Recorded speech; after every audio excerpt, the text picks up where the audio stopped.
Hi guys, welcome back to the Airfield Lights podcast. Today we have Anna Keogh, who's a dance and movement therapist. We talked to her about the scientific understanding behind the practice, how it works, and who it's beneficial for, and much, much more.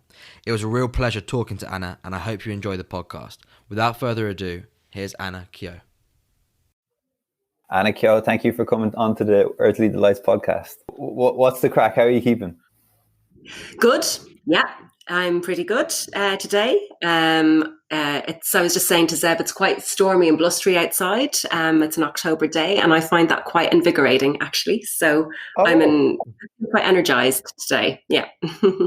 Happy to hear. Before we get into dance therapy, I would love for you to tell us a bit about yourself to give the listeners an idea of the journey that you ended up on. Yeah. Okay. Well, it certainly wasn't something I ever knew about, actually. I never knew about that as a profession at all. I kind of went to college and I studied anthropology because I just thought other cultures were really fascinating. And I started to work as a social researcher after that. And whilst I loved that, I did really enjoy finding out about people and what makes people do things, and what can make things better for people. It was a little bit, I suppose, the academic environment is quite very, very structured and formal. And I realized that I actually wanted to do something much more hands-on with people. So I was doing actually a study into dance. And as I was doing that, because I loved dancing myself, as I was doing that, I came across dance movement therapy, and I thought, oh, that sounds really interesting. And it almost happened in one afternoon, where I thought, I think this is something that I would really like to do. I had no idea about psychotherapy. So dance movement therapy is a psychotherapy. I had no idea about that, really. I didn't know what I was letting myself in for with the training. But I haven't really ever looked back since. That's how I came into it. Yeah. And I've been working probably now for maybe 12 years or 13 years. So, wow. Yeah. Okay. And had you had any dance background at all? So I always danced, did the whole ballet classes when I was little. Then I did, modern classes as I was a teenager. And I always loved dancing. And actually, looking back, I think that I would have needed something more maybe creative, a dance practice that was more kind of creative or something. I think I found the formal dance practice like a ballet quite restrictive, So I loved it, but I wanted to be a dancer. Actually, I remember really wanting to be a dancer when I was in my teens, but I just kept feeling that I'd never make it, I just didn't have, maybe it wasn't quite right. But I think now I know I just hadn't found the right dance, the right dance practice. And then I always continued to dance. And at the time when I found out about dance therapy, I was really into tango dancing. So have you heard about tango, Argentine tango? It's a form of couple dancing, which is really popular now. I think it's grown very popular in continental Europe and in Ireland as well. And it was just, I did a lot. I did it maybe 3 times or 4 times a week. And I think from that, I had got a sense of how you can be in a relationship when you're dancing, and in a different way to going out and maybe dancing as a group, in a disco, or dancing on your own, or dancing in a dance class. This really interactive experience, because Argentine tango is actually improvised. So you learn basic steps, but when you are asked to dance by somebody, or you ask somebody to dance, you have no idea where the dance is going. It's not like there's a structure that you follow, and if you're with somebody that is really experienced, it can be amazing because you're suddenly dancing to the music in a certain way. And it's really interesting. So I had done that for quite a few years before that. So I still dance. I kind of, when I started to train, then I started to look into different forms of dancing, more, I suppose, contemporary, and I suppose dancing and a movement practice is just part of my life now. It comes and goes. Sometimes I get more, I spend more time doing it, and sometimes I don't. It depends a little bit on what's going on, Mm-hmm. but it's just part of my life now. Yeah. I kind of would love for you to, like, maybe a two-part question. One, when you tell someone that you're a dance movement therapist, how do you explain them exactly like the ins and outs, or how do you give them a better idea for someone who's unfamiliar? And also, I was wondering. Yeah. So I love dancing also, but I'm not gifted, or I've never trained in a particular form. But I just love like dance music and dancing, and I really, for the last maybe 2 or 3 years, I had felt that it was quite cathartic. But it was only recently, until I came across dance music therapy, that it all kind of clicked into place. But it would be great if you could kind of tell us what's happening when we are dancing that is so cathartic. Okay. Yeah. So I suppose the first part was, what do I tell people, or if somebody asks me about dance therapy. So normally what happens is I say I'm a dance movement therapist, and they go, oh what? um, and then so there's a pause, and then people say, well, what do you do in a session? And that might be a good place to start, really, because people say, oh, do you just dance, or do you talk, or do you tell people how to dance, or what do you do? So it's not, so firstly, you don't need to be able to dance, and I'm kind of, you don't need to have a technique, I suppose is what I'm saying, to come to dance therapy. One of the things about it is that it's really versatile. And you actually anybody can participate in dance therapy, even people who cannot move very much at all. So, and that's because dancing is just moving creatively. That's it. So once you move your hand, and in a way that isn't about picking up a glass, you've actually a creative movement, so and even if you don't move a lot, you will still be able to appreciate movement, and you'll still be able to have a sense of moving creatively. So it has nothing to do actually with ability, or a technique, background, that kind of thing.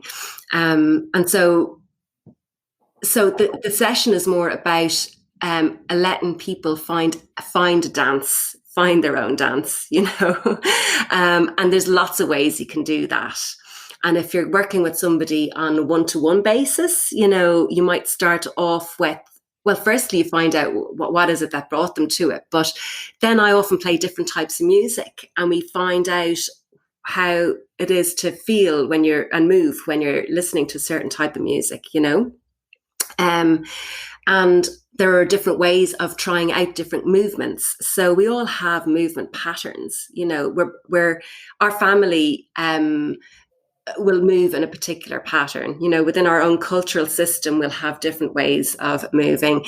And, you'll know sometimes when you go on holiday and there's tourists from all different countries there, you might be able to spot, you'll think, oh, there's Irish people, there's Germans, and you think, how do you know that? But that's all non-verbal information that you have a deep knowledge of, which is perhaps unconscious a lot of the time. So people have a movement pattern, but there are also family patterns. So a family will develop their own pattern of moving, their own dynamic as well. And then when you move into a relationship with somebody, you probably, as a couple, maybe start to, develop a pattern. So one of the things that can happen in dance therapy is by trying out different ways of moving, you actually learn to explore different parts of yourself, or different qualities about yourself that you didn't know you had. And you can use music to do that, but we also use props a lot of the time, like a ball or a balloon or scarves or fancy dress costumes, like dressing up costumes. It's amazing when somebody puts a mask on their face. They pick out a mask of some sort, and put it on. And suddenly the possibility for how they can move after that changes and opens. Yeah. And so but it is about relationship, so when you're working one-on-one with somebody, it is about the relationship, and it is about what can we create together, or maybe we don't want to create anything together, maybe it's, or maybe it's about exploring being separate and doing things differently. So, but it is always about being in connection and, stepping forward and stepping back. That's with one-on-one sessions. If you're working with groups, then the whole group dynamic comes into play, and that's where I suppose it maybe leads on to your second, what you were talking about there, is that why is it good, or why is it? Cathartic. What's happening that makes it feel so good? Yeah. So when you start moving, it can happen on your own as well. Actually, dancing, can give you a feeling of elation, and joy. But when you're with other people, you all start moving in relationship to each other, and that can be really, really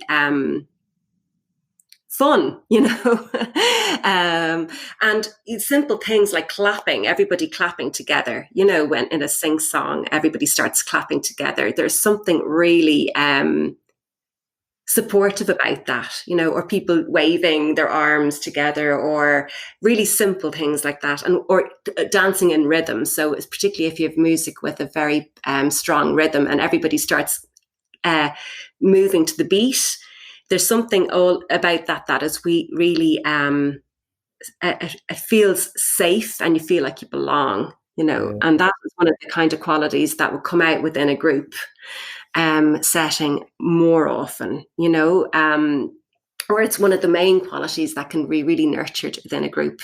Of course, within that, you can really feel like you don't belong. And that's where in a group dance therapy setting, that can be, somebody can explore that as well. And why don't they feel they belong? Yeah. I could go. I don't know if you want to know more a bit about the technicalities of it, or the neuroscience of it. I could. Yeah, we're definitely interested in like the neuroscience of it, and like how it kind of, why does it work? How does it work, basically? Yeah. So one of the nice things is that in the last couple of years, I'd say in the last maybe 20 years, neuroscience has started to understand this more, so there was always dance therapists or people that worked through the arts for therapeutic purpose. And lots of people understood that intuitively and would go, but they weren't maybe able to explain it. So the nice thing is that there's so much stuff now coming out about understanding about chemicals, brain chemicals and hormones, and but also mirror neurons is one of the big, I suppose, one of the recent findings that has really supported an understanding of dance therapy. So when you, a mirror neuron, have you heard of those? No. Oh, I haven't anyway. By name. I'm not sure if Jim has. Yeah. Yeah, so it is literally that. So when you watch somebody doing something, it could be lifting a glass, or it could be walking, or it could be anything at all. When you're watching somebody do something, neurons in your brain recognize what they're doing, and you begin to feel that too, so that's kind of embodiment, really, that you feel in your body what somebody else is doing. So there's simple things like drinking a glass of water. As soon as you see somebody do that, you maybe react to that. Maybe you'll realize you're thirsty, or you might decide you want to drink yourself, but on a more deeper level, then I suppose, well, not deeper, but on the mirror neurons, you can, it's about empathy, really. Mirror neurons are what allow you to empathize. So, and that means that you can actually embody what somebody else is feeling, so that can go from something like watching people doing sports, and you're watching somebody do something and you're like getting really excited, not just because they're winning or whatever like that, but you can feel it, you can feel it in your body. Yeah. or if you're watching people do something extreme and you can feel like, oh, bungee jump or something. Yeah. You really, your own brain is kind of helping you register how that feels. In the same way, when it comes to much more simple things like basic relationship, when you walk into a room with somebody and you can tell maybe straight away that there's something not right going on for them, that they're, and maybe you don't know them very well, but there's something about the way that they're being that makes you think, oh, I don't think they're doing very well today, and you might then go, are you okay? Or what's the story? Or vice versa. You might walk into a room and you suddenly are picking up this sense of a good buzz or a good energy, and you think, oh, what's going on here? That can happen. It happens instantaneously, and they're mirror neurons that contribute to that. I'm sure there is lots of other things that contribute to it, but so that is why it's one of the reasons why moving together, when you move together with somebody and you're following their movement, you actually can begin to embody a sense of what they're feeling. Yeah. Mm-hmm. Particularly when you bring a therapeutic lens to it, Yeah. So that's why you can work with people who can't talk so easily, or people with learning disabilities, or people who've had a stroke, or people with dementia. You can, as you begin to move, as they move, you can begin to feel a little bit of what they're feeling. And so that's where empathy comes in. And then people can feel like they're being understood a little bit. Yeah. That's really interesting. It's really interesting.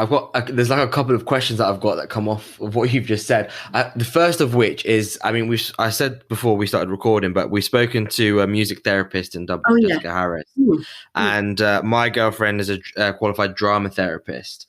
So, like I said, I don't like calling them kind of alternative therapies, because I think that can often get misunderstood as kind of woo-woo, and I don't think that's the case. But do you think that this understanding that you said, this scientific understanding, should I say, that's come along in the last 20 years or so, do you think that is helping these modems become more professional and more recognized in the therapeutic world? Because I think, like we were saying before, how I think some people have a very narrow view of what therapy constitutes, and basically means sitting on a chaise longue and telling everyone your woes. Do you think that this is now actually helping dance and movement therapy, drama therapy, music therapy become more established? I do think so, yeah. So I'm not sure that it makes it more professional, because I think people who were kind of really trying to do this before were really trying to have a very good standard practice, and in some ways trying to be really good so that they, that they'd be recognized. But there's no doubt about it now, really, that the arts and what happens in your brain when you're doing creative activities, and also things like the mirror neurons, there's just no doubt that they are influencing, people's state of mind, state of being. And so, it cannot be denied anymore. And that has really helped. So it's not a case of trying to justify anymore in the same way that it would have been. There are mirror neurons, and this is what happens, with them. And you can see that across all the psychotherapies. So the whole body is coming into psychotherapy a lot more now, So even people trained in a very maybe classically verbal way are starting to be trainings that are starting to include the body, and sensing and your emotions and all of that. So that is all changed. So the face of psychotherapy in general and counselling, I think, is changing a lot. And at the same time, they're still on the margins. They're still on the margins, because it's so hard to make an assessment, perhaps. And in the same way that you can. However, we're getting much better at that. We're getting much better at maybe doing assessments with people that we work with and seeing it before and an after, and then compiling and putting it together in a research study, which might seem a little bit dry, but it's really, really important. I Needed. think, for the wider allied professions to have an understanding of what it is that you do and how it can help. Yeah.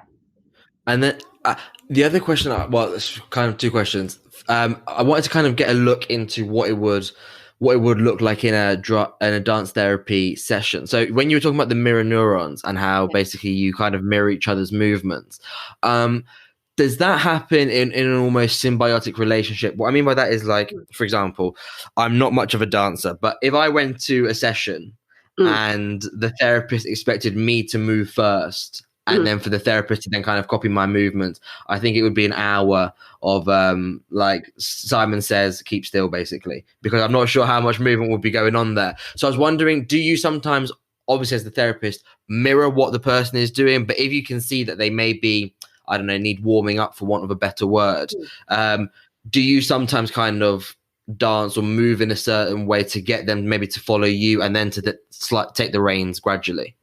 Yeah.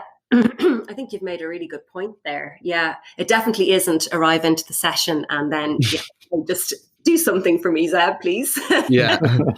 Yeah. No, it has. So if you picture it like a group, I mean, the first thing that happens is, say you've got a group of 8 people and maybe they know each other, maybe they don't. But the way where people stand, in the room, whether they stand near me, whether they're right up beside me, really enthusiastic, or whether they're kind of near to the door, they're just, they're just, they have that feeling that they can escape. I mean, all of these things are kind of part of what when we start a session, see, so I would never ask the person who's edging out the door to do anything first. You know what I mean? It's usually the person who put themselves right beside me because they're just going to be a different kind of personality. But we do a warm-up is really important for loads of reasons, and firstly, just to get into, just to get us move into your body a little bit and move inwards a little bit, and begin to feel even a rhythm or feel, just to wake up, just to oil the joints and just to wake up. So I always do a structured warm up beforehand. With anybody that I work with, whether it's an individual or whether it's a group. The only time I wouldn't maybe do a warm-up is somebody was really experienced and they had their own that they wanted to do. They had their own way of doing it. But, so when you're in a group and the warm-up is really simple, I usually start with just moving the feet and moving from the feet up to the head and moving all the body parts, literally just systematically. But it's not like an aerobics class where you have to, or where you have to do exactly what I do, so I usually just say, just start by moving your feet, wiggling your toes. And music will really, really support this and help this, So choosing a music that is quite, has got a really good beat to it can really help everybody feel safe because, the beat of the music, and you can find that. And even if you're moving very, very carefully, or not, you're not moving a lot, you're feeling a little bit anxious or very exposed, you can still tap your foot and feel you're moving, and that's how that starts. Yeah. I'm really glad you brought up the music because that was actually going to be my second question, which is, I mentioned we've spoken to Jessica Harris, the music therapist, and music and dance and movement, they're intrinsically linked. And I was wondering whether it's in a group session or in a singular personal session, how do you go about choosing the music and how does that music change throughout the course of a session or sessions? What I mean by that is, I imagine if someone, for example, came in, I don't know, maybe with a really low self-esteem, fairly depressed, something kind of serious happened in their life and that's what they'd come to you for. Kind of in my mind, I would imagine it to be almost a fairly dramatic music. And then almost as the mood shifts, the music would also kind of become happier and so on and so forth. How does that kind of happen? Yeah, it does happen like that. And I guess the music is chosen with the person. So if you're working one-on-one with somebody, so I often have quite, I would call it neutral music, I suppose, often kind of maybe something quite rhythmic, because rhythm is always really stabilizing and it always makes people feel, more secure. But I'm not talking about drumming or something like that. That is brilliant too. But I'm just talking about your standard, what you go into here in a shop. In a shop, it's very safe music. I'd start with that, but then very quickly I'd say, how is that? Like maybe we move one song, and then after that, that's where the conversation begins and the relationship begins. And somebody says, oh, I'm not sure about that. Do you have something more such and such? And then also I would always encourage people to bring their own music, and we could work with that and explore that. So it does definitely take shape, a change, not just in a session, across a whole session series, but within one session too. And then there might be times where you say, actually, I don't want music at all. I just want to move without music, because they are intrinsically linked. But art, movement and dance is its own arts practice, and it doesn't require any, it doesn't require music in order to be able to dance. So sometimes people get to a place where they're like, I just want to have silence and I just want to see what happens now, Got you. A lovely, which can be a lovely experience. But within a group, I tend to be a little bit more, have planned a little bit more about the music, but it's more like I have a playlist, and I'd have a playlist called Warm Up, and there's songs that I'd use kind of for a warm up. And then I have songs that are, a playlist called More Activate, for songs that are going to get people really kind of active. And I've got one called Wind Down, and I've got one that's more lyrical, maybe classical music, which allows you to maybe be more playful in your movement. And then depending on how the session goes and the group I'm working at, I select from that. So the most important thing for me is that I know the music. So, I'm sitting there thinking, oh, this isn't right. What will I choose now? Or what's going on in the group? Maybe I put something out there and there's just a flop, like nobody is just responding to it. And I think, okay, so what happens now? But it's a chance to talk to them about it. I say, what's happening here? So music is very much part of it, but we think of it as a prop in dance therapy. Music is a prop, and it's also really important to be able to let go of music if that's getting in the way. So sometimes people will say, I can't dance without music at all, but maybe what you need to do is to see what it feels like to move without any distractions at all. So does that answer?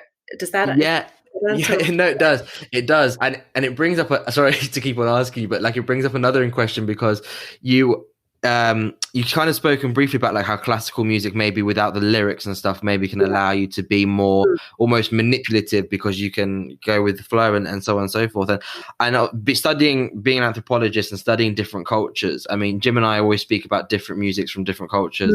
And we always say that we find like Brazilian music almost like the true essence of happiness, like it's true happiness, because, and I think obviously part of that's the rhythm and the beat, but I think maybe the other part of it is potentially Jim and I don't understand Portuguese, and I think maybe the fact that we're not bound to the lyrics, for all I know, they could be saying, I'm going into the bakery to buy some bread, and if that was the case, it would kill the song for me. Because I don't understand the lyrics, I can kind of almost, it brings up its own feeling in me, and it's almost doesn't matter what they're saying. Similar to classical in the way that there are no lyrics, you can kind of interpret that the way you're saying. And I was wondering, do you, especially with your anthropology background, do you like kind of, for example, if you've got an Irish person, maybe very kind of steeped in the Irish culture and so on and so forth, do you find that it can actually be liberating to offer them maybe music and then the chance to dance to a music that maybe they've never really heard of or never really kind of been familiar with, whether it's Brazilian, whether it is classical, whether it's Japanese, whatever it may be, but something that kind of outside the norm, as opposed to those beautiful Irish songs which have beautiful lyrics, but I feel like sometimes that might almost be a restriction in some way. Yeah. And I think that's true. And for some people, it may be where they want it might be a good starting point, Right. Familiar with what happens and with, how the session goes. And then you could maybe offer, as you use that word, which is really nice, offer another form of music. And that is where I suppose the therapeutic or the psychotherapy can come in, because somebody might react strongly to that. They might think, what's wrong with the music I like, Got you. Yeah. Oh, I don't know. I don't really get that other music, and maybe they get to a place in the session where they feel safe enough to try that and to see what happens when you play that music. But like that, you have to go quite slowly. I usually try to choose music that doesn't have very strong lyrics for, well, it depends on which client group. So one of my sessions, at the moment, I do a session and have done for a number of years in an addiction rehab clinic. So this is one of the sessions that they have, and it is they're all adults, you know, and they're various ages, and so but also they've maybe had a history of going out dancing, and that is really tied up with their addiction. So not bringing in music that maybe has very strong memories for people. Right. Yeah. And then again, you can use that sometimes, you know, but I there was somebody, those people will often say to me, oh, don't play music that is kind of rave like, or then they might say, oh, do play some rave music. You know? Right. Yeah. I got you.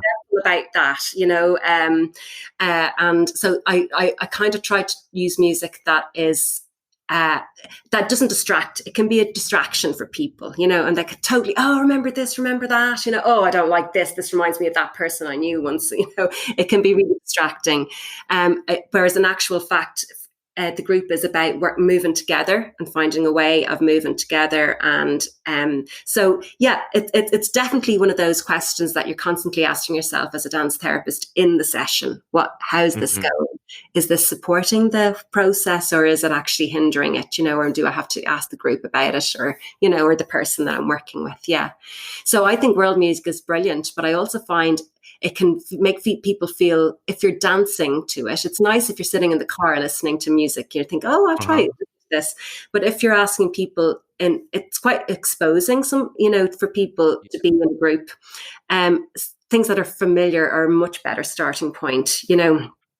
And it can be interesting because it can throw up a lot of people's attitudes and opinions if you stick on music, you know, from another country, you know, depending on where they're coming from. And that may or may not be something that you want to work with, you know, in the group at the time, you know. So, yeah. Okay. This may be like a long way of asking a question on this very topic, but as you said earlier, this field psychotherapy is changing so quickly. And I was reading recently about a new therapy evolving called open dialogue. And a lot of therapists, traditionally trained therapists, psychotherapists, are trying this open dialogue. And they say, I'm very frustrated because I feel like I'm not helping. I feel like my skill set is not helping a lot of my patients. And then it got me thinking, do you believe that there are certain conditions or certain types of people that are more suited to dance therapy or more suited to another therapy? And maybe you could just give us a few examples of the people and their backgrounds who come to you. Yeah. I definitely think that different types of therapy will suit somebody at different times in their life, even, you know. So, and depending on where you're at and what's going on for you, you might be drawn to certain types of therapy, and then maybe the ones that you're drawn to are not going to help you, you know. So, like, I will often in private practice have had other people who are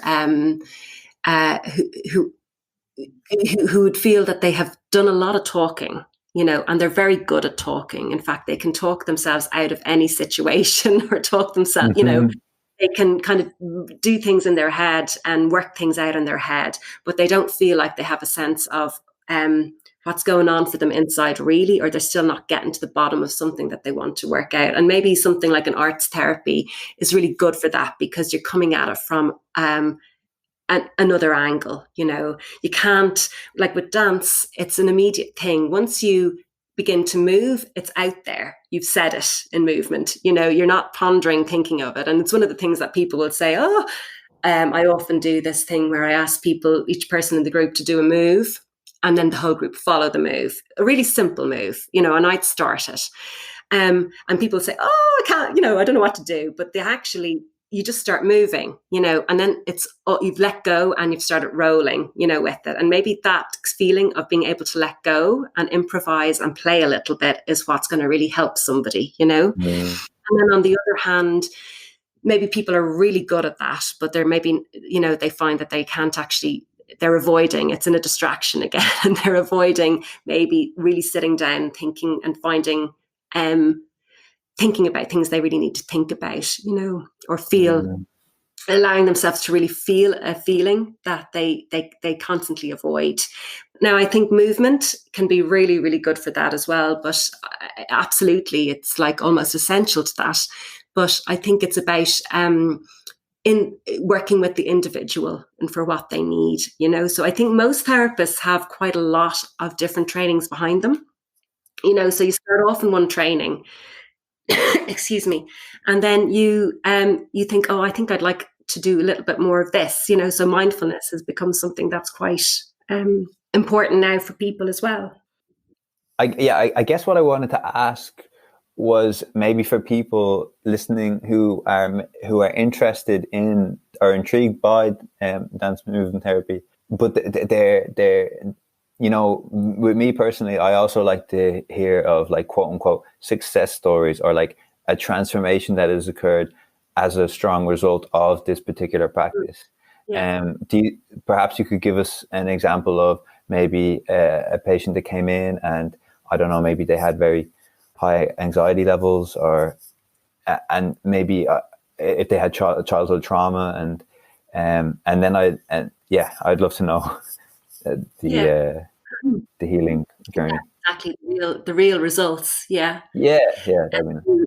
Yeah, so I feel reluctant to talk about private clients I've had, because I've had so many, Okay, no problem. Up to like 500 private clients, it's easy to talk about people, but I can tell you about certain things that I have experienced. I think there's something about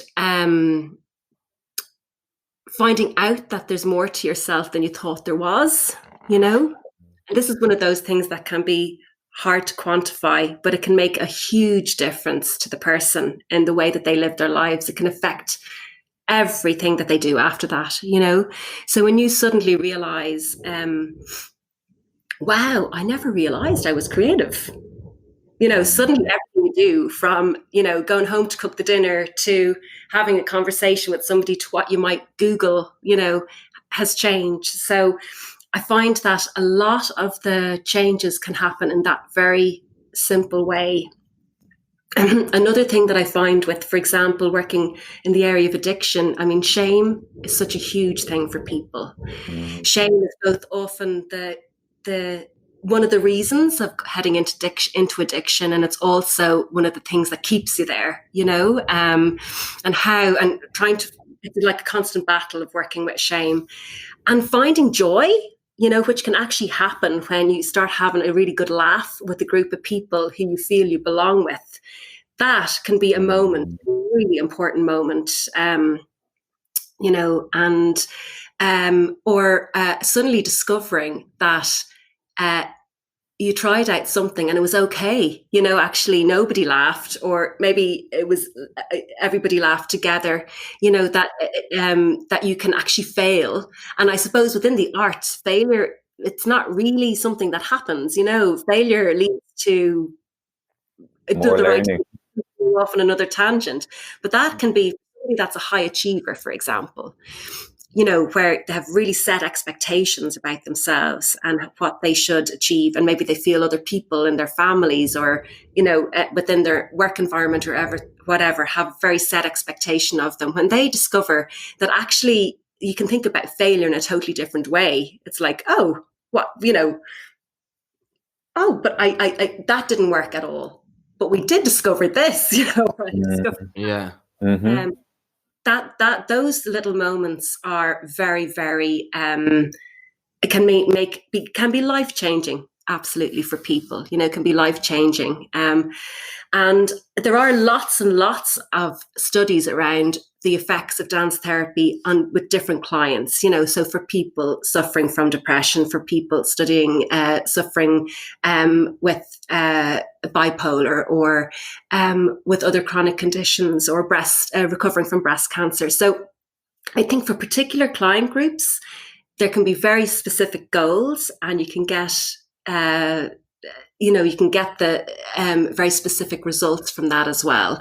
But I find that it can be the small things that are difficult to assess, that somebody might just say, but this really helped because I suddenly discovered I can actually be quite funny sometimes, and I had forgotten that about myself. Yeah. or or feeling, actually, one of the things I notice a lot about people that I work with is that noticing how your body gives you information about what's going on for you at the moment, and really using that then, so like if you get butterflies in your stomach, a lot of the time you might just ignore it, or you might eat or do something, you might do something quickly, but actually, why do you have butterflies in your tummy? What is that about? Is it because there's stressing you out that you don't know about, or that you haven't really thought about? Are you worried about something? And so if you can actually if somebody can feel empowered enough to be able to go, okay, so there's something going on for me. I don't know what it is, but there is something going on for me, and actually really own that can be really helpful, like if you're feeling, and often we react. We've been given lots of information, and you just run out of the room, rather than actually maybe thinking, what exactly is it that's upsetting me here, or that I'm feeling anxious about?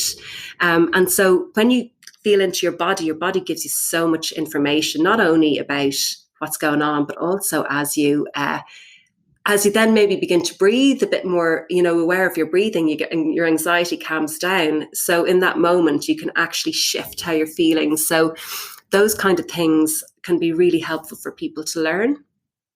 And it's like you carry it. It's a whole skill set that was there probably when you were small as a child, but lost along the way, or wasn't cultivated, or has got confused because of various issues going on, so returning back to that can be really helpful. Yeah. So I don't know if I've kind of gone around your answer there, your question there, Jim. Or whether, if people are interested in like dance therapy with people with dementia, or for people with intellectual disability, there is lots of information very specific to those groups. But the normal, the person who's just thinking, I need to sort something out, but I don't know what it is, that might be things that can help them. Yeah. And I wanted, it kind of follows on beautifully, because I wanted to ask, so for someone who's listening to this and they're teetering on the edge, and they're like, I'm not sure whether I'm going to make the plunge or not, how does it work? So if, for example, let's use my example. I've had my parents are divorced. If I came to your session and that was what I kind of wanted to work through, the trauma of the divorce or whatever the case may be, do I outline that to you verbally beforehand? Do I say to you, Anna, look, this is like what I'm dealing with. These are my problems that I really, if nothing else, this is what I want to sort out, or at least go some way to kind of resolving. Is that how it's done, or is it purely kind of a movement dance base? No, that's exactly what happens. And like, if you were coming for the first time, I'd need to get information from you, about your your medical history, and perhaps who your next of kin is, and all of that kind of standard stuff. So, but yes, if you're coming with an issue like that, definitely we'd start off by the story of that, Right. But what would happen is that, what would happen is I would maybe, as you're talking, ask you to pause for a minute, and let's just see what you're actually feeling as you're talking about it. So there might be a way, like physically feeling in your body, Yeah. Where is your breath? Is it up high? Is it coming up? Does it feel like it's right up in your throat, or have you got some kind of tension in your shoulders, or what is it? So the story comes out, and that's really important. But we kind of slow things down a little bit, and maybe maybe you might think, well, at some point, actually, I think I'd like to move. I don't want to talk anymore now. I think for the very first session, even before the story, or there might be a very quick summary of why you're here. And then I go into movement. Then I do a warm up with the person who's there. because I think movement is just really important to have that as part of the session. Now we may just do that for 20 minutes and then go back to talking, Mm-hmm. Mm-hmm. but that possibility of moving through and allowing the words to move through you and form into something. Mm-hmm. And actually, it's amazing when you get up and you think about, if you think about your parents now, Yeah. what happens if I was to ask you to try that into a move, what would come out, and that can be a really interesting way to come through it.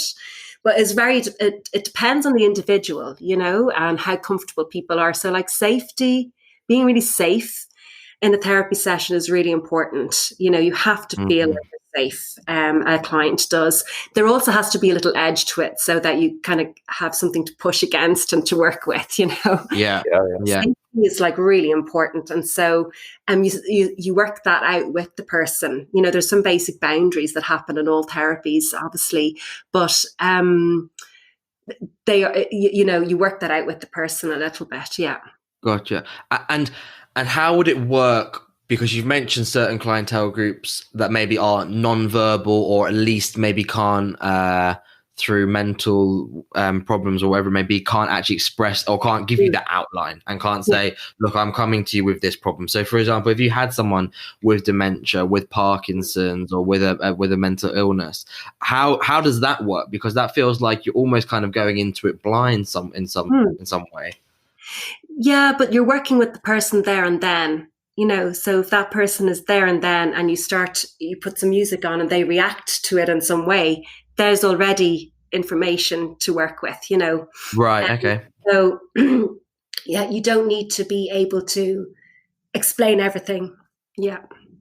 And then what? No worries. Another question is that so I've spoken to my girlfriend, and she said that her favorite kind of clientele group is the elderly. So whether that's they suffer with dementia, whether it's Parkinson's, but she finds that the most rewarding. Like if she could specialize, she would kind of only work with those people. But then she's told me some stories where they've acted out because of they're dealing with the Parkinson's or whatever, and they've lost their temper or they've thrown a tantrum or whatever it may be. And I was reading a book recently called This Too Shall Pass by Julia Samwell. And it's a book about, she's a classically trained psychotherapist, and she kind of gives some examples of, with pseudonyms and everything else to protect their privacy, but she gives examples of patients and their problems and how they work through it.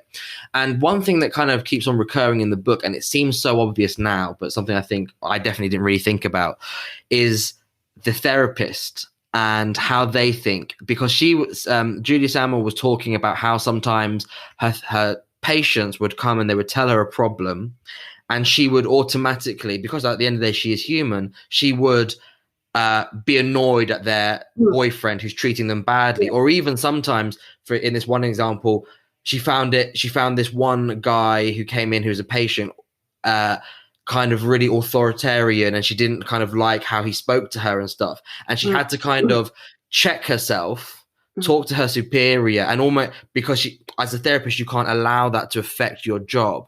And I was thinking, I mean, it's so obvious, of course, at the end of the day, whether you're a therapist or not, you are a human being. And I think sometimes we think of you guys as like these robots, or maybe so caring that you never get flustered, you never get annoyed, you never get angry.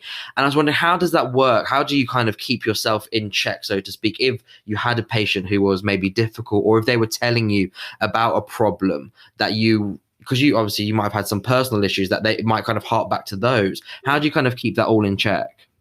Yeah, well, actually, it's interesting because, in fact, I think those moments where you as a therapist have a bit of a freak out, whether it's expressed or not, are the moments that gives you so much information, So, like, one that's really familiar to me is feeling really like you've done a really bad job as a therapist after the session. And when you reflect on it, you realize that your client has got no self-esteem whatsoever, and they're kind of bringing that in, so actually, I don't see, they're not set the moments to be avoided at all. In fact, you welcome them, So I think once you have a reaction, then there is something going on there with the relationship, and it's something to work with, So you might have to bring up to the person and say, look, when you talk like that, it makes me feel, I feel like I can't help you as much as I could otherwise because I'm a bit nervous, or you might actually bring it into a kind of a relational piece. Yeah.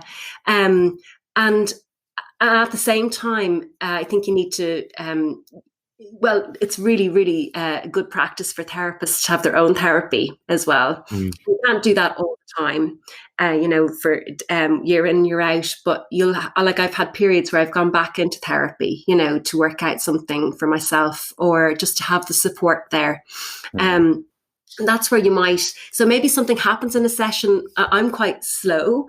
When something happens, I don't automatically have a response for it at all. It takes me a while to realize, oh, yeah, I wasn't, I felt like this when that happened. It'll take a while. Mm-hmm. And so either I kind of come to terms with it myself and I maybe decide to come back to the session the next week and say to the person, oh, remember when you said that? Yeah. That was, I wasn't sure about that, or it left me feeling this way. Or I might go to my therapist and talk about it with my therapist and then decide on whether to make an intervention or not. Because that's kind of called making an intervention, when you actually decide to use something and act on it in a way like that. But supervision is also really important. And all therapists, regardless of whether they're in therapy or not, have to have a supervisor. So that's somebody who is really there to supervise your practice and to help you with your practice, and all therapists will have to have a supervisor, really, because you are a human being. You don't have, you get stuck just like anybody else does. You maybe struggle with the certain things that people are telling you about, just like you said. And you have to find out, how can I work with this? Because actually those moments, it's one of the things that making a mistake and having a kind of broken connection is where the healing can happen, when you kind of then say, look, I'm sorry, or sorry, I didn't really respond to you very well like that, or, or should we do this differently? Is this not working out? The phrase that comes to mind is, you can't pour from an empty cup. I think that probably sums it up quite well. And what is it that the crack is where the light gets in. Yeah. So there's definitely those broken moments, those awkward moments are the ones that are very special and can be poignant, and people always act out. Like, if you're that's part of what happens, in psychotherapy. You act out, so that's when you realize, oh, I didn't realize I had that issue. I just totally lost it there when she said something about, the cars, like a Honda Civic. She talked about Honda Civic and I went in a rant. Yeah. Why did I go on a rant about that? That is where, or she's asked me to do something and I feel really strongly about, like she said to me, put more weight into my movement, make it stronger. And I'm like, no, I don't want to do that. That's where that all happens, so that's not something to be afraid of in therapy or to avoid. And at the same time, you don't want to put yourself in a position where where that happens. Yeah. And I wanted to, Seb mentioned the fact that many people may have a limited view on what therapy constitutes. But I also believe that some people have a limited view on when would one person need a therapy. For instance, if somebody's listening and they think like, I mean, I'm pretty healthy. Like, I don't think there's anything wrong, quote unquote, wrong with me. Yeah. You mentioned that sorry, what was the phrase you used? When the crack when the light gets in. Yeah. No, sorry, you mentioned before it was the up and down. The normal neurotic. Yeah, the normal neurotic. People think the normal I'm fine. neurotic. I don't need therapy. Like, I'm quite, quote unquote, stable or healthy, whatever. Yeah. I'm presuming that you have had clients like this and still seen a dramatic development. Could you tell us a bit about this? Yeah, well, I mean, I think I mean, somebody seeks out therapy for a reason, so I think lots of people would benefit from therapy and they would never think of going to it, or and so anybody that does come has got something that maybe they don't know about, but they have to they want to work it out, and they want to just explore it, I suppose, and play around with ideas around it. Yeah.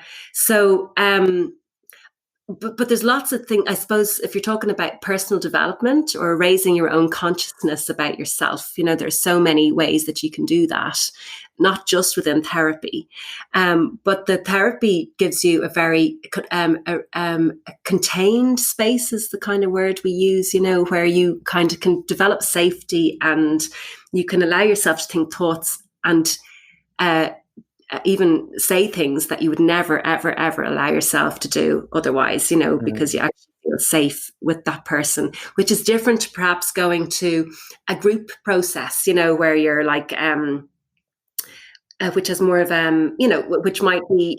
which might not be so regular, and where you don't really feel like you get to know people very well. You can also do an awful lot of learning in that, of course, but sometimes people just it's the attachment, developing an attachment with a therapist, that sense of connection to them, that you're cared for by them, and that they're going to be there, so if things do all fall apart, they're still going to be there, and that's part of that agreement that you have with the therapist in the first place. Yeah.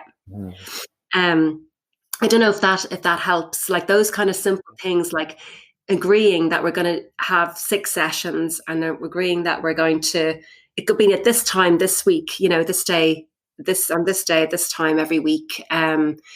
All of those things, it's going to cost this much, and that's not going to change. All of those things, and then having a structure in the session can be really helpful to help people feel safe. And when you feel safe, you can actually look around. That's the whole thing about feeling grounded. Actually, when you're actually feeling grounded, you can actually look up and go, oh, I see that now, or I don't need to be defending myself from all of these thoughts that I, that are trying to get in.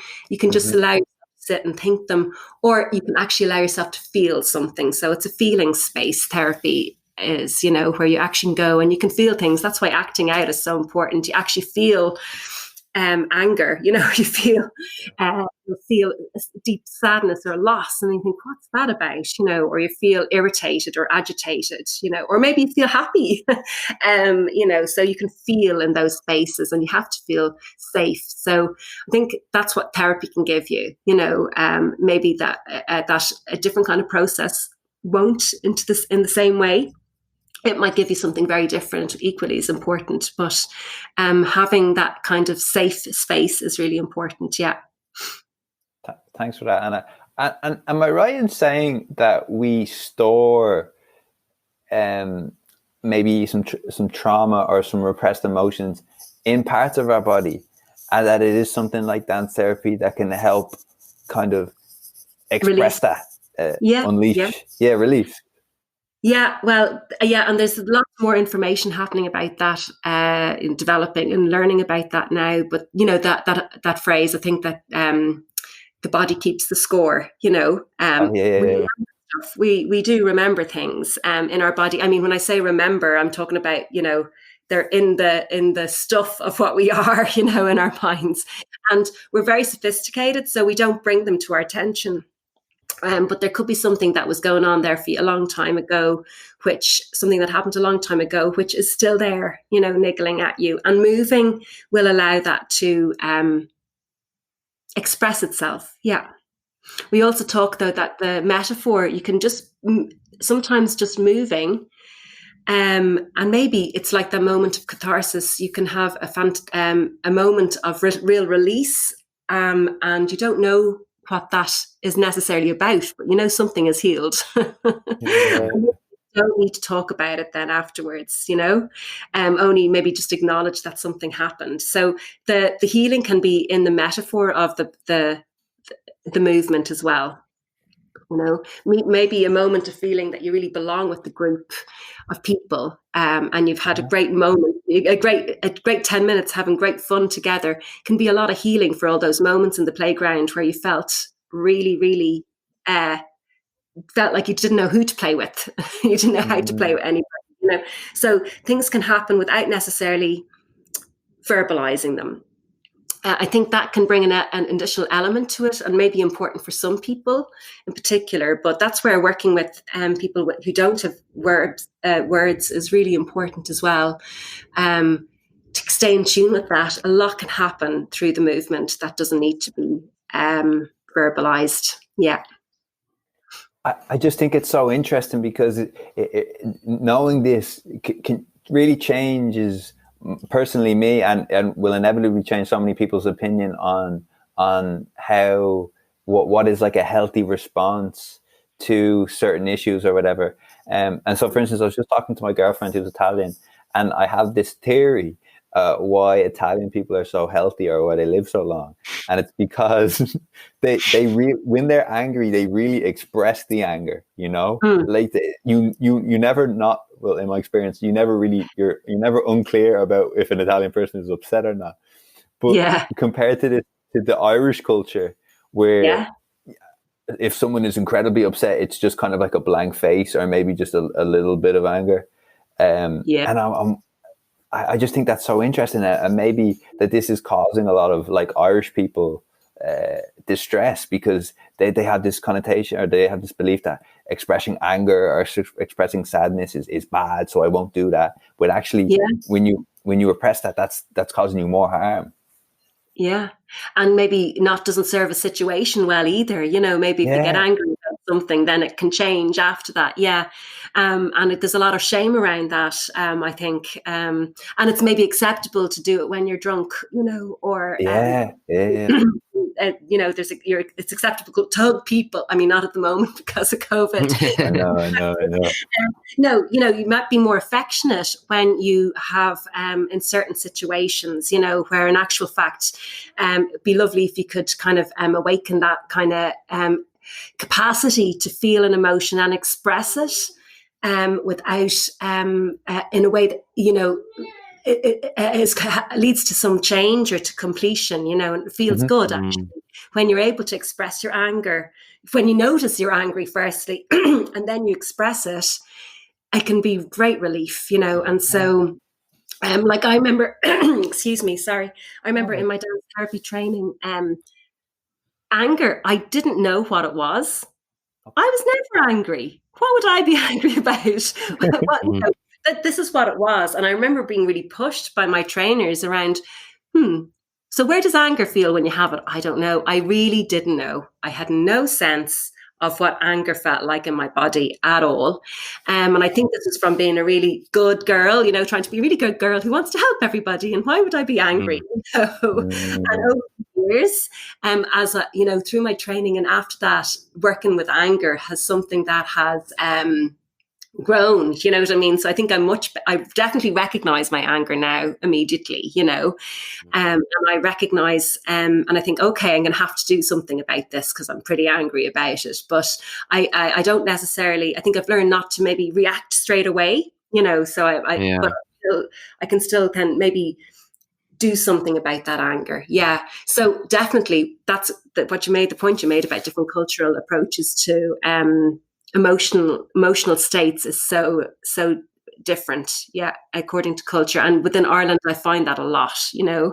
There's something unacceptable about being unhappy about your situation, you know.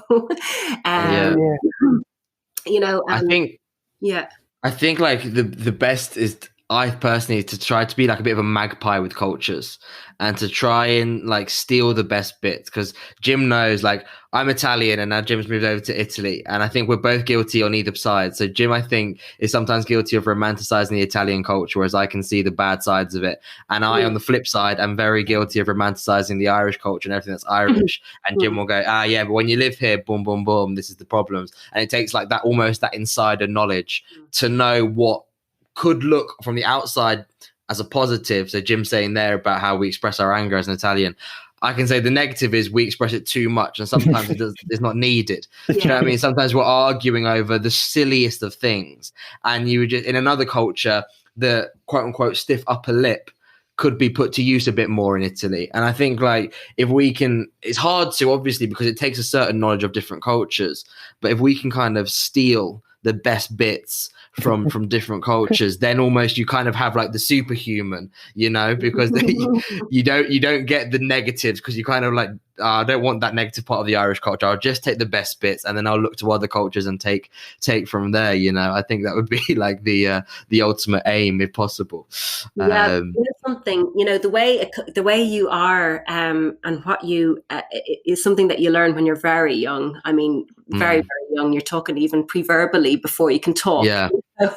And so you might like the idea of being able to express yourself like an Italian, but if you try and do it, you'll find, like, I'm just talking about an Irish person now myself. Yeah.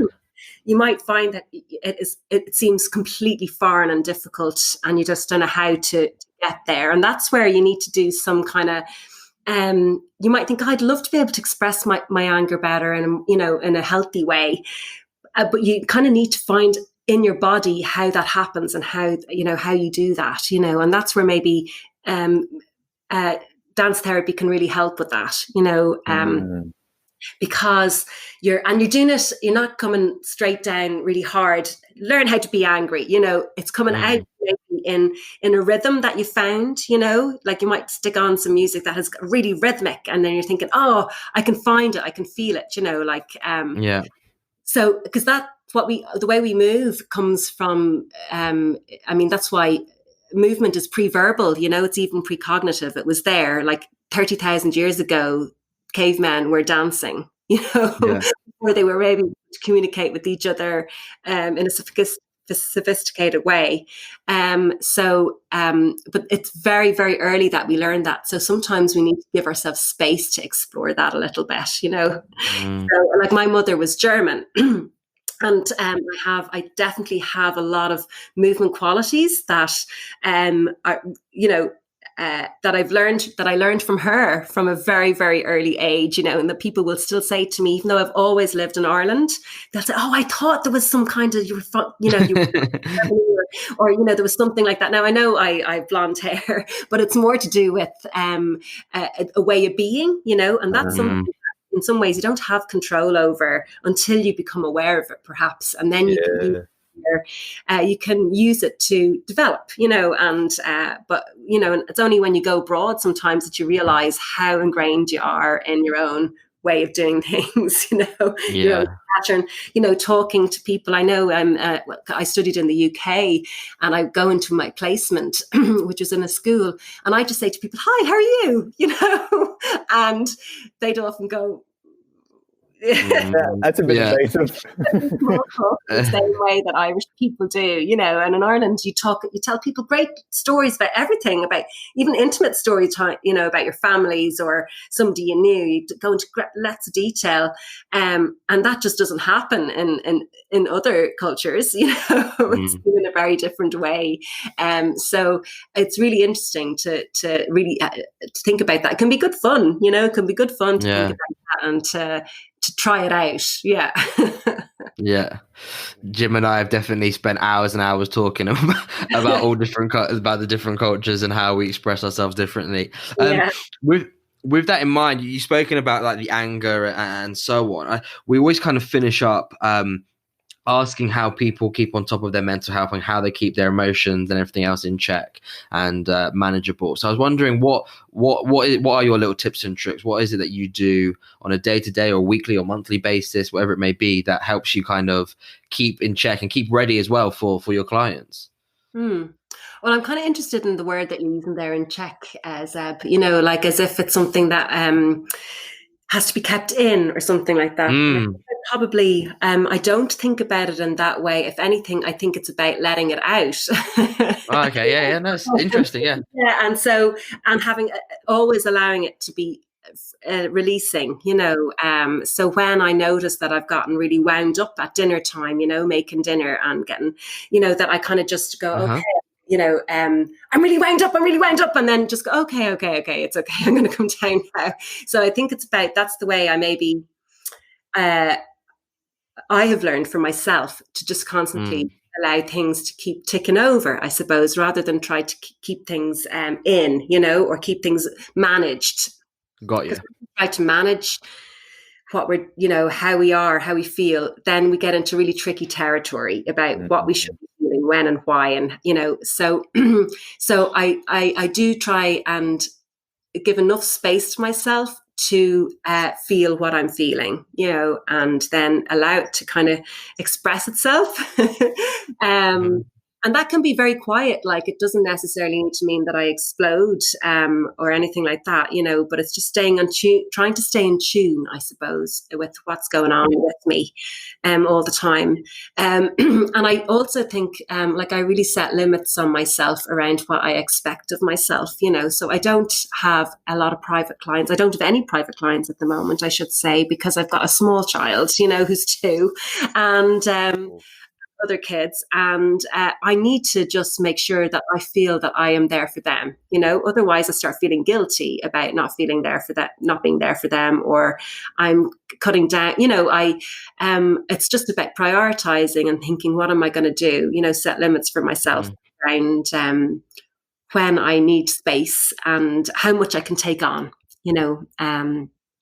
Like, I know I postponed this podcast because a couple of weeks ago I scheduled things way too much, and I thought, oh, no, that's just stressing me out. I just need to see if I can ask to change that, and Yeah.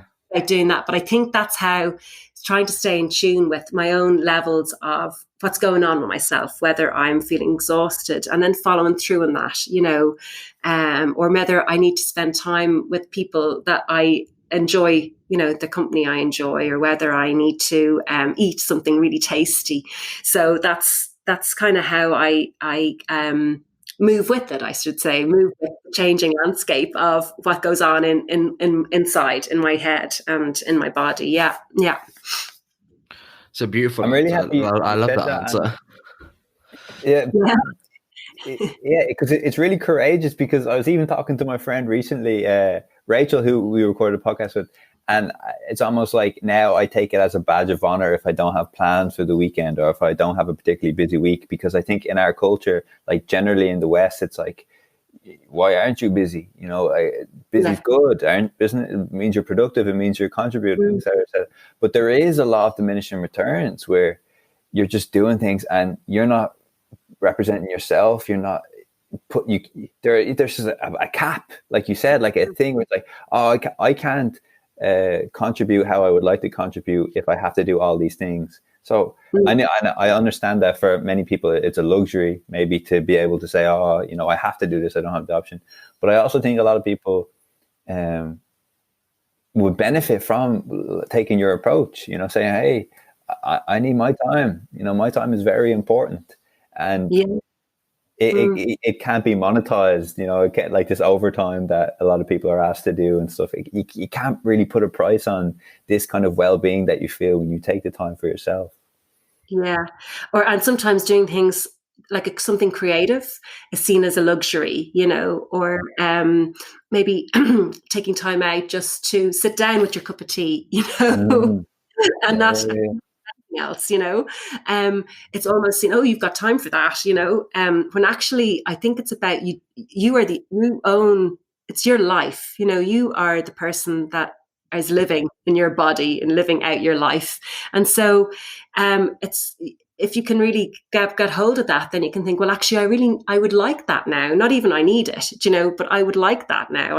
That would be good, to have that, and changing the expectation. So there is a huge amount of expectation within, as you were saying, within the West about achieving and what you need at a certain age. And if you don't have it, what set does that put you into? Are you happy? Yeah.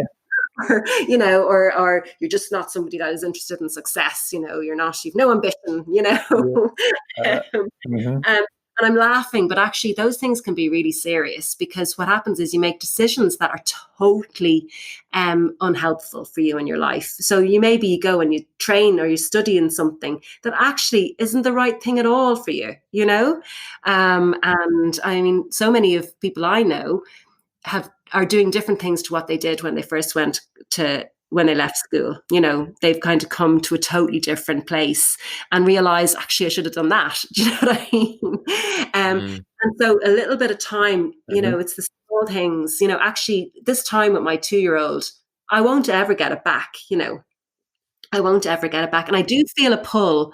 When will I? And I also feel excited about things that I might do in a while, when this time has passed. But I have to keep reminding myself, like, he's never going to, that's not going to be there anymore. Like when we went outside the pumpkins that are outside the house this morning, he just went, "Oh no." It's one of the only things he's saying at the moment. And the pumpkin is fresh, I thought, those little moments, those little joyful moments are actually so important. And it's like you need a quota of those in a day. Yeah. And, the pressure nowadays, if you don't feel joy and if you're not able to access peace, if you don't able to do a mindful minute, then there's pressure on you to do all of those things, There's a conference on at the moment called the Embodiment Conference. It's online. It's got fantastic speakers. It's like so exciting, and to be able to have them all there in your front living room, and I spent ages one night, like up until 2 a.m, looking through the schedule and trying to think, I'd love to see that person and that person, but they're on at 2 o'clock. I can't do that, and actually I haven't looked at anything because not that I've kind of thought about it, but in the moment, actually, it was more important to actually take my time over dinner, or to sit and have a chat with my husband in the evening, as opposed to legging it off and up to the bedroom to look at somebody presenting, across the water. How much information do I actually need right now? I don't need that information. Actually, I'm fine as I am right now. And I will, something that I really need to find out about myself, I will in due course, because that's what happens. It keeps coming back at you and you learn, you think, I need to do something about this, but actually I don't need any of that. So even that has been an interesting process over the last while. Okay, I don't know. It's okay. I'm going to just do this. That is nice here right now, That's good. And I think that is about maintaining mental health, because I could get really caught up in that, or reading stuff, reading about things that I'm interested in. I love reading, but sometimes it can be too much, Thanks for sharing that, Anna, because I think it will resonate with a lot of people listening.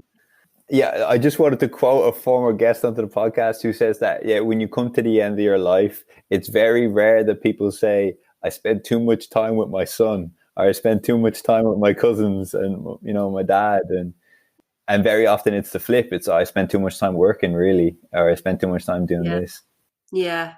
And it does, it just to have the time, I think, to be able to, and it doesn't take a lot of time. It might take 30 seconds, to actually reorder your expectation for the day, It does take a lot of effort. And I think we can be too exhausted to even give that the effort that it needs, to like reorganizing your day can actually take quite a moment of energy, and then it's good when you've done it. But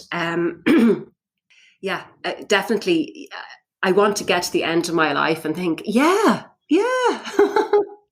kind of glad that I spent that time dancing. Yeah. As opposed to, I should, I mean, we always have regrets, or we always think about things differently when we get older. But when we look back, but I think some things are some things you will never get back. You can always become creative, or you can always begin to explore your creativity, even in older age. Like we've had clients that are in their late 70s, and I find it so admirable. Coming in to deal with their addiction in their late 70s,